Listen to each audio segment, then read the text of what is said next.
저희가 함께 창세기를 계속해서 수요일마다 보고 있습니다. 창세기는 말 그대로 시작이라는 뜻을 가지고 있는데, 태초에 하나님께서 이 모든 우주 만물과 보이는 세계와 보이지 않는 세계를 창조하신 그 이 세계의 시작을 분명하게 말해주고 있습니다. 그리고 인류의 시작, 그리고 또 죄의 시작을 말해주고 있죠. 저번 시간에 인류가, 아담과 하와가 하나님 앞에 짓지 말아야 될 가장 큰 죄, 하나님이 되고자 하는 죄를 지어서 그 죄로 인해 타락이 찾아왔고 모든 고통과 죽음이 찾아왔다는 것을 보았습니다. 그래서 이제 하나님을 떠난 삶, 이제 고난과 고통의 연속인 삶이 계속 이어지게 되는 것이죠. 하나님께 죄를 짓고 인간이 얼마나 망가졌는지를 오늘 본문을 통해서, 특별히 가인을 통해서 우리가 볼 수 있는데요. 오늘 본문 내용은 아담과 하와 사이에서 태어난 두 아들에 관한 이야기입니다. 아담과 하와가 동침했고 하와가 임신하여 가인을 먼저 낳습니다. 그리고 1절 말씀에 내가 여호와로 말미암아 득남하였다라고 고백합니다. 이 말은 하와가 이 생명의 주인이, 생명의 주권자가 하나님이시고 이 가인은 하나님이 주신 선물이다 라는 것을 인정하는 것이죠.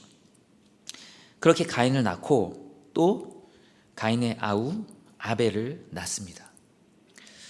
아벨과 이 가인이 자라서 자기 나름대로의 직업을 가지고 일을 하는데, 아벨은 양치는 자였고 가인은 농사하는 자였다라고 성경은 기록하고 있습니다.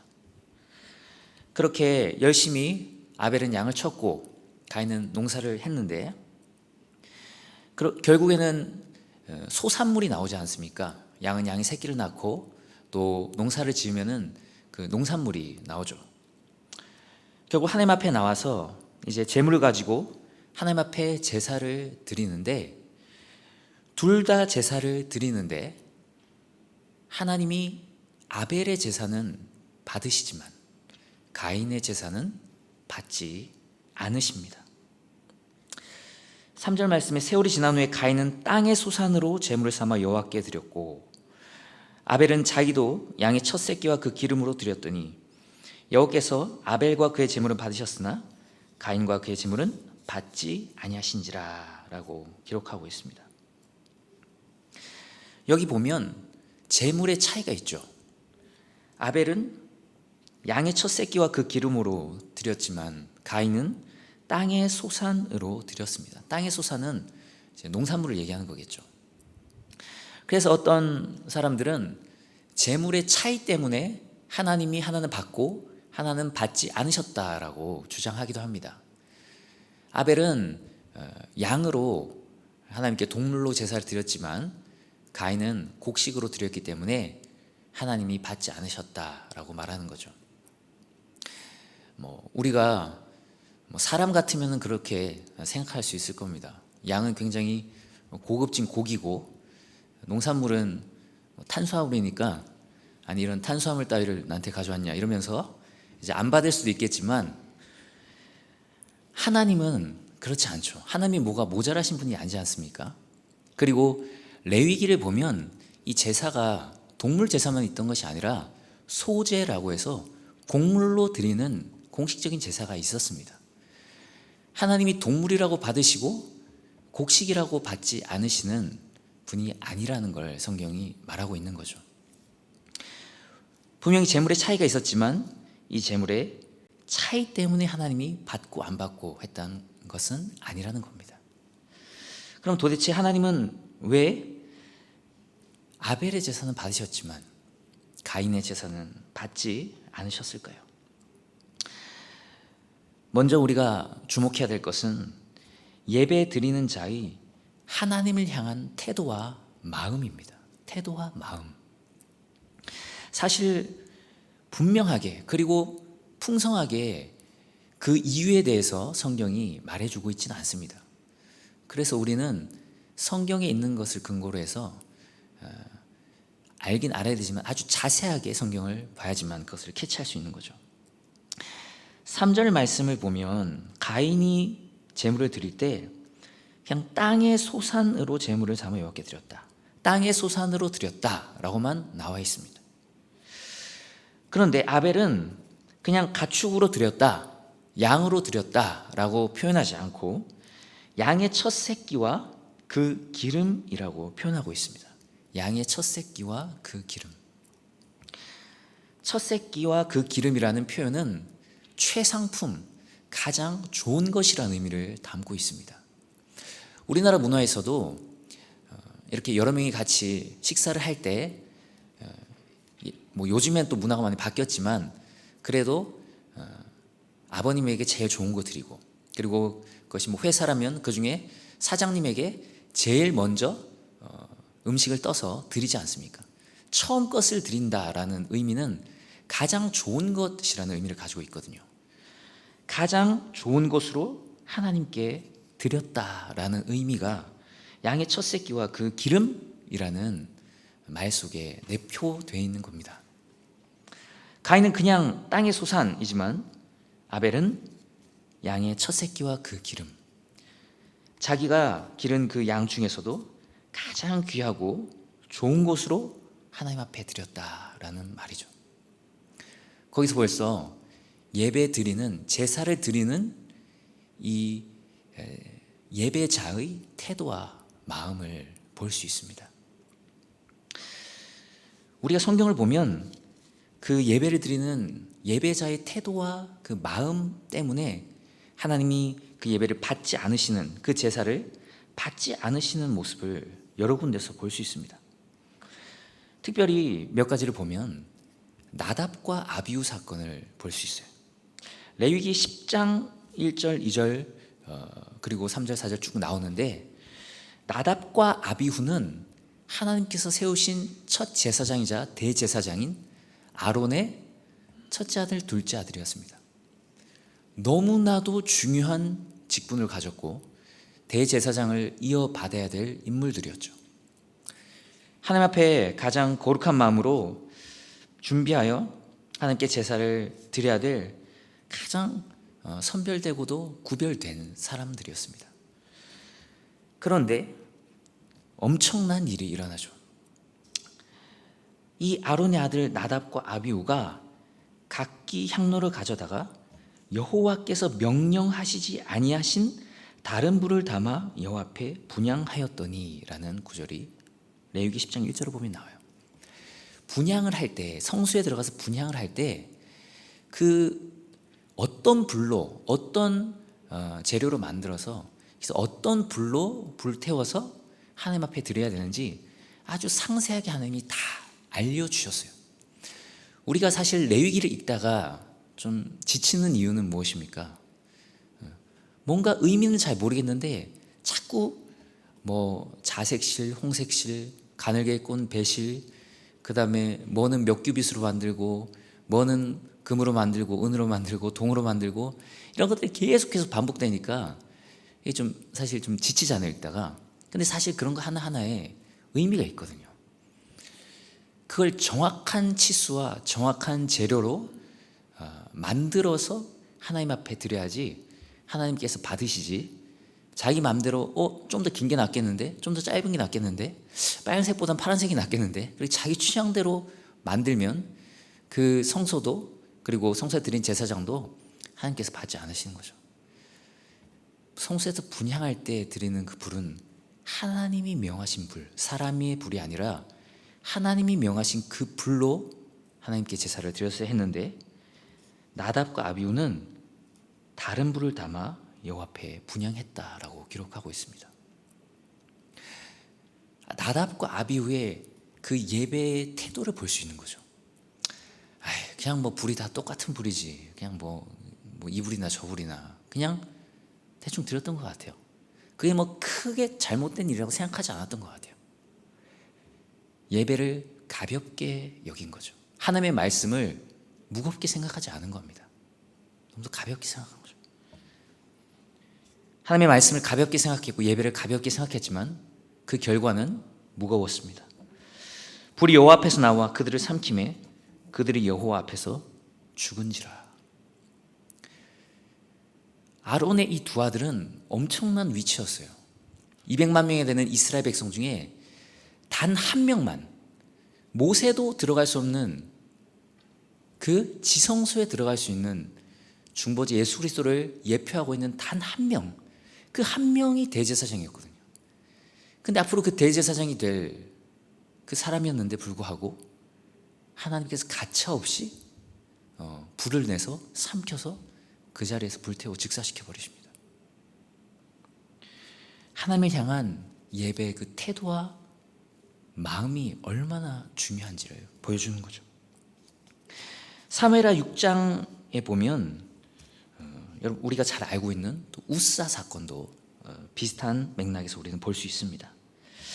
하나님의 궤를 제사장들이 매야 된다라고 하나님이 분명하게 말씀하셨는데 그 하나님의 말씀대로 하지 않고 수레에다가 실었죠. 새 수레에다가 실었다라고 기록하고 있습니다. 그래도 나름대로 좀 깨끗하고 새 수레, 좋은 수레에다가 실었던 것 같아요.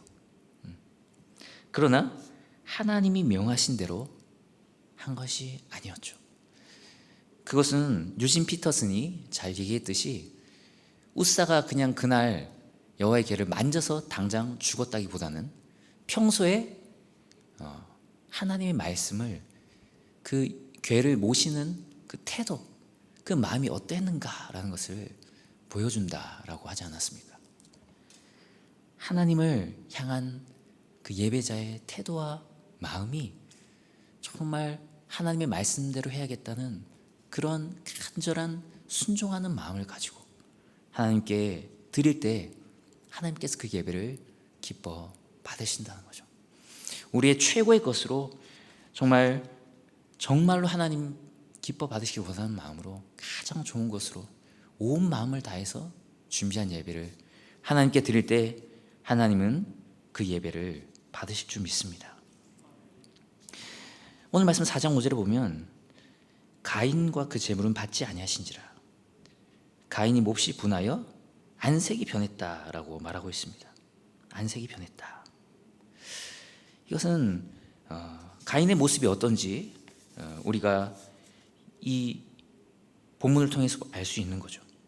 마가복음 7장 26절 이하에 보면 수로보니게 헬라인 여인이 나오는데 자기 딸에게 들린 귀신을 쫓아달라고 예수님께 간절히 호소합니다. 예수님 붙잡습니다. 그러나 예수님께서 자녀로 먼저 배불리게 먹게 할지니 자녀의 떡을 취하여 개들에게 던짐이 마땅치 않다라고 하면서 자기를 향해서 간절히 호소하는 그 여인을 내치시고 개들이라고 모욕까지 하십니다.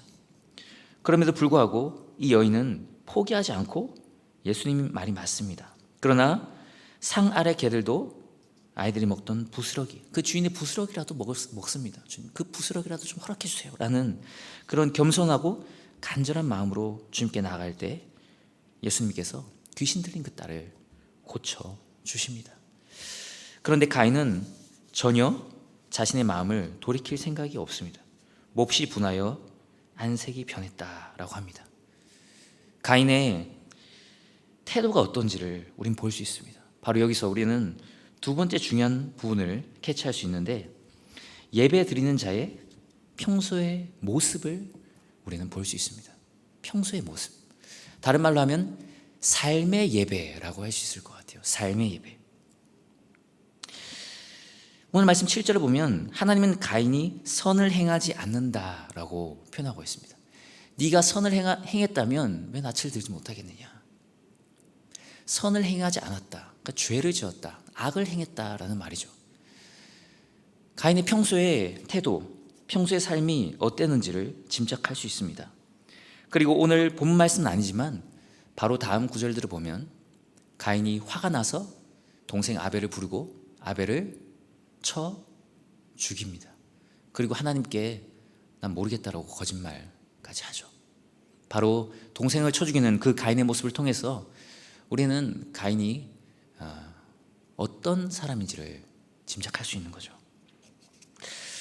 하나님께서는 그 제사를 받으시는 것이 아니라 그 사람을 받으십니다.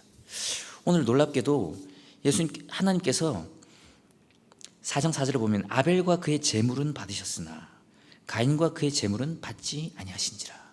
사실 하나님이 뭐 제물이 얼마나 필요하겠습니까? 사실 그 사람을 하나님은 받으시는 거죠. 사람을 받느냐 받지 않느냐.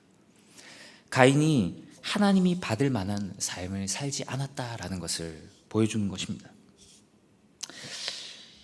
우리가 계속해서 요즘 보고 있는 새벽 이사야 말씀을 보면 여호와 하나님께서 이스라엘 백성들을 향해, 유다 백성들을 향해서 굉장히 분노하시면서 너희가 어떻게 내 백성들이 그렇게 살 수가 있느냐. 더 이상 제물을 가져오지 마라. 더 이상 내게 제사를 드리지 마라. 내가 더 이상 너희의 제사를 받고 싶지 않다. 내가 너희의 월삭과 정한 절기를 싫어하니 내가 힘들어 죽겠다라고 표현하십니다. 너희가 아무리 내게 기도해도, 너희가 아무리 많이 기도할지라도 내가 듣지 않을 것이니 이는 너희의 손에 피가 가득함이라 라는 말씀을 하십니다. 이 유다 백성들이 하나님을 향해서 깍듯하게 예배를 드렸어요. 철저하게 제물을 가지고 오고 기도했습니다. 예수님 시대의 바리새인들처럼 아주 그 모든 예배 절차들을 다 지켜서 깍듯하게 예배를 드렸어요. 그러나 그 예배자의 손에 피가 가득했습니다. 피가 가득했어요. 그들은 고아와 과부를 압제하고 약한 자들을 괴롭히고 죽이고 말과 그들의 행동으로 그들의 삶으로 정말 잔인하고 음란하고 더럽고 흉악한 그런 나쁜 짓들을 많이 행하면서 살았습니다. 그렇게 평소에 살면서 월요일부터 토요일까지는 하나님 없는 그런 삶을 살면서 정말 하나님의 영광을 나타내는 것이 아니라 하나님의 영광을 가리는 그런 악하고 더러운 죄악된 삶으로 물든 삶을 살면서, 손에 피를 묻히는 삶을 살면서 주일만 되면 깨끗한 척 깍듯하게 하나님 앞에 나와서 예배를 드리는 모습을, 그런 모습으로 하나님 앞에 나아갔던 거죠. 끝에 하나님께서는 내가 너희의 예배를 받지 않겠다. 그리고 너희가 여기 나와서 평생 그렇게 살아놓고 여기 나와서 하나님 앞에 하나님의 백성인 척 예배하는 것 자체가 난 너무 싫고 괴롭고 힘들다. 말라기에 가보면 제발 누가 성전 문에 좀 못을 박았으면 좋겠다. 아무도 들어오지 않았으면 좋겠다. 내가 너무 힘들다라고 표현하십니다. 차라리 아예 예배를 안 드리면 괜찮은데 와서 예배는 드리는데 전혀 변하지 않는 그의 삶이 하나님 마음을 너무 아프게 했던 거죠. 그런 삶의 온전한 예배로 하나님께 영광을 돌리지 않는 사람의 예배는 공예배도 하나님이 받지 않으신다는 것입니다. 하나님이 기뻐하시는 것은 순종이고 하나님을 향한 뜨거운 마음입니다. 우리가 사무엘상 15장에서 무엇을 볼 수 있습니까? 사무엘이 너무도 중요한 아주 그 결정적인 제사에 대한 말을 하죠. 여호와께서 번제와 다른 제사를 그의 목소리를 청종하는 것을 좋아하심 같이 좋아하시겠나이까? 순종이 제사보다 낫고 듣는 것이 순양의 기름보다 나으니 라고 말하고 있지 않습니까? 사울이 아말렉과 전쟁할 때 하나님이 아말렉의 모든 것을 다 죽여야 된다, 해렘시켜야 된다라고 명령하셨는데 사울이 그 하나님의 명령에 순종하지 않고 그 왕 아각과 좋은 살찐 소와 양과 염소를 살려서 가지고 전리품으로 가지고 옵니다. 왜 살려서 가져왔겠어요? 자랑하고 싶은 거죠. 내가 이 정도다. 내가 이 적군의 왕을 목에 쇠사슬 메고 이렇게 질질 끌고 올 정도로 너희의 왕이 이렇게 강하단다. 내가 이 정도 된다는 걸 보여주고 싶었던 거죠. 그리고 그 좋은 것들을 가지고 와서 내가 이 정도라는 것을 보여주고 싶었을 겁니다. 그런 하나님 말씀엔 순종하지 않았던 거죠. 사울이 변명합니다. 사무엘에게. 아니 사실은 이 좋은 소와 살찐 양과 염소를 하나님께 제사로 올려드리고 싶어서, 하나님께 드리고 싶어서 사실 가져왔습니다. 하지만 변명에 불과하죠. 우리가 하나님이 기뻐하시지 않는 방법과 정직하지 않은 방법으로 아무리 돈을 많이 번들 하나님이 그 헌금을 받으시겠습니까? 사무엘이 변명하지 말라고 하면서 아무리 번제와 다른 제사를 드릴지라도 하나님의 말씀에 순종하는 것이 제사보다 낫다라고 말합니다. 평소의 삶의 모습으로 하나님께서 기뻐하시는 순종하는 삶을 살아갈 때 하나님은 그 사람의 예배를 받으신다는 거죠. 첫 번째로는 온전히 하나님께 드리는 그 예배자의 아름다운 마음의 태도, 그 하나님께 최고의 것을 드려야겠다는 간절한 마음, 그 태도와 그 예배를 드리는 예배자의 마음을 통해서 하나님은 예배를 받으시고, 두 번째로는 그 예배자의 삶의 예배, 평소에 하나님께 영광을 돌리는 그 선한 삶을 살고 있는지에 따라서 하나님이 그 예배와 예배자를 받으시냐 받으시지 않느냐가 결정난다는 것입니다.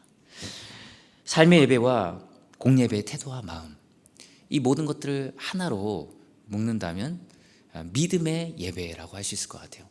히브리서 11장 4절을 보면 아벨이 가인보다 더 나은 믿음으로 하나님께 제사를 드렸다, 그래서 하나님께서 받으셨다라고 표현하고 있습니다. 여러분, 믿음이 무엇입니까? 믿음은 성경에 의하면 바라는 것들의 실상이요 보지 못하는 것들의 증거라고 할 수 있습니다. 보이지 않는 것을 보는 것이 바로 믿음입니다. 믿음. 보이는 것만 보는 것이 아니라 보이지 않는 것을 보는 거죠.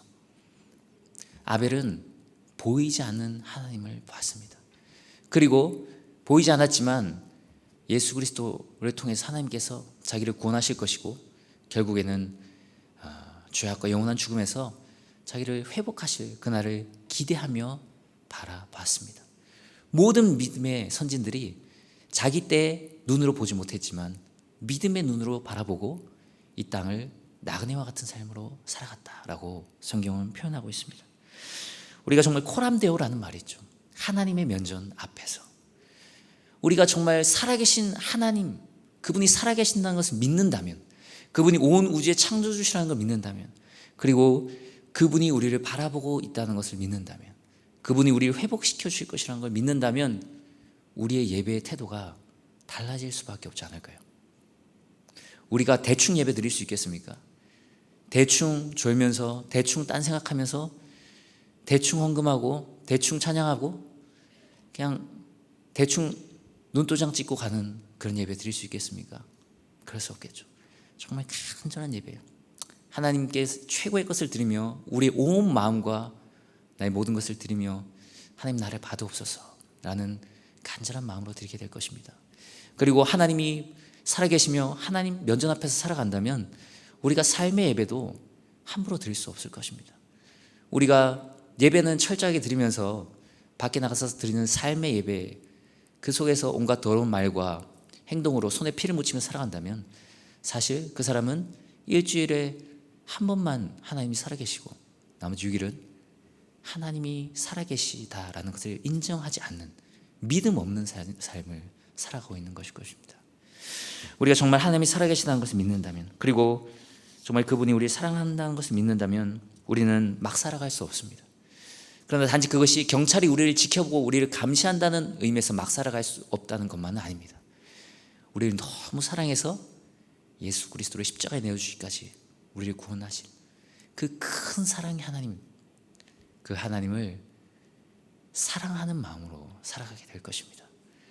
우리가 정말 살아계신 하나님을 살아계시다고 믿고 그 전능하신 하나님 앞에 때로는 두렵고 떨리는 마음, 그러나 하나님의 그 사랑 때문에 또한 하나님을 지극히 사랑하는 마음으로 온전히 하나님 앞에서 예배를 드리고 또 삶의 예배를 드릴 때 하나님께서 아벨의 예배를 받으셨던 것처럼, 그리고 아벨을 받으셨던 것처럼 우리의 예배와 우리를 받으실 줄 믿습니다.